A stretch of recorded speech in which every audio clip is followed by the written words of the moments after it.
There are many different types of vehicles in use today. Some big and slow-moving, some light and maneuverable. And they all have to share the same roads. But the major problem with sharing the road is seeing the situation in purely human terms. A driver gets in his car, and the car and driver become a single impersonal machine. A rider puts on a helmet and protective equipment, and like the car driver, some of his identifiable human characteristics, like his hairstyle or a great smile, begin to fade from view. So it's quite possible that the driver will treat the rider on his motorcycle in a way that he'd never treat him face to face. And the way the car driver treats the motorcycle rider is important because in a collision, a rider is more vulnerable than a driver. Car drivers have a steel cage all around them. By contrast, the motorcycle rider has only his riding skill and basic protective equipment to depend on. But these very different vehicles share the same road. To give this some human scale, we're going to ignore the vehicles for a moment. Here are a rider and a driver walking down the street. Look at that. Nobody would consider that a reasonable way to behave on foot. And it's not a reasonable way to behave if the rider is on his motorcycle and the driver is in his car. The most common accident between drivers and motorcyclists involves a car turning in front of an oncoming motorcycle. Even good drivers sometimes don't notice motorcycles or misjudge the rider's intentions. To avoid this kind of hazard, drivers need to appreciate the differences between cars and motorcycles. That way, they can understand why riders do what they do. The first factor to consider is size. The driver and the rider may be the same size as people, but not in their vehicles. Motorcycles are much shorter and narrower than cars, so they present a smaller profile. If a driver is subconsciously expecting a motorcycle to be as long and as wide as a car, he may think it's farther away or going more slowly than it really is. The solution to this is to take the time and effort to look not just once, but twice, and yes, 3 times, to make sure just how far away the rider is and just how fast he's approaching. The motorcycle's size can make it difficult to spot. Motorcycles are sometimes hidden by traffic, road signs, and other distractions. Even if you are actively looking for motorcycles, you may not see a motorcyclist who is maneuvering safely and legally in traffic. If you saw somebody walking ahead of you on a sidewalk, would you think, why should he have the right to that whole space? So I'm going to share it with him. Now, you wouldn't do that to the rider on foot, and the consequences are much more severe if you do it in your car. Motorcycles will use the whole lane in traffic to see and be seen. What confuses car drivers is that motorcyclists may not always be in the middle of that lane. There are several reasons for this. They may be moving to one side of their lane or the other to see ahead better or to be seen. They may be avoiding hazards that mean nothing to cars, like debris, oil, or potholes. Either way, the motorcycle will use the whole lane, so don't try to share it.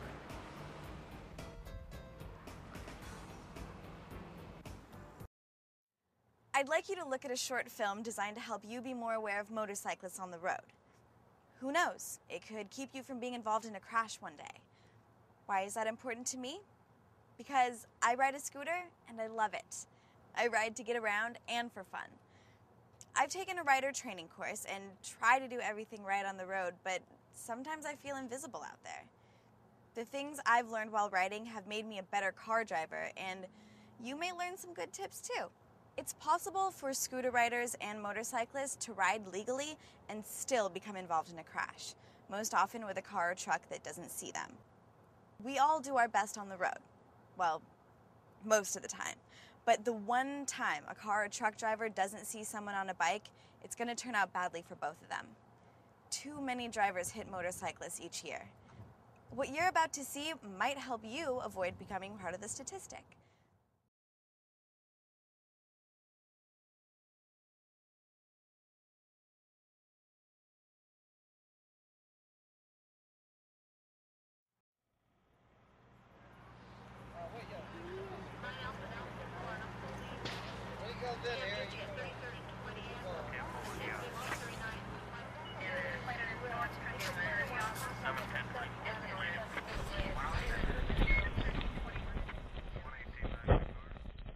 Tomorrow's the wedding.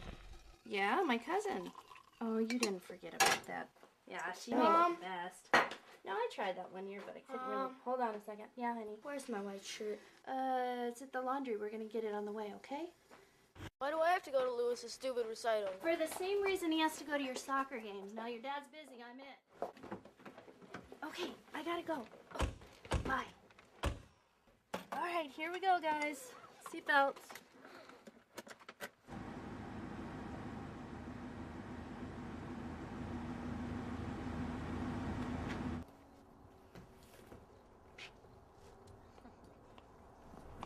Hey, baby. I wish you didn't have to work today. I know, it's just for a few hours, hon, just until Freddie can get in. ER's gonna be nuts today. Half the staff's out sick, so... Will you be home in time for Indian Princess's daddy? Of course I will, sweetheart. I love you both. We love you too.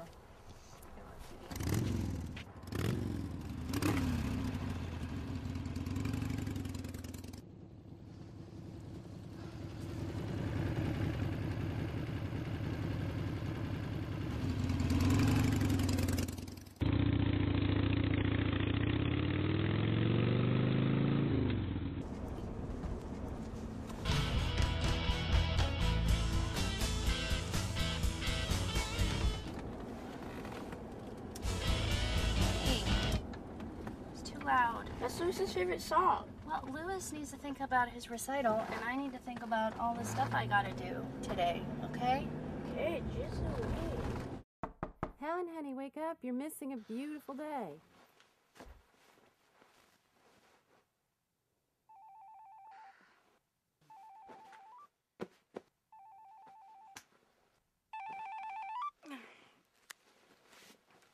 Hello? You're still asleep? Get out of bed, lazy bones. What are you doing? Just hanging out. Come on, hang out with us. Where? When? Half hour. Meet us at the diner. Okay, well, I'll see you in about an hour. Hurry up.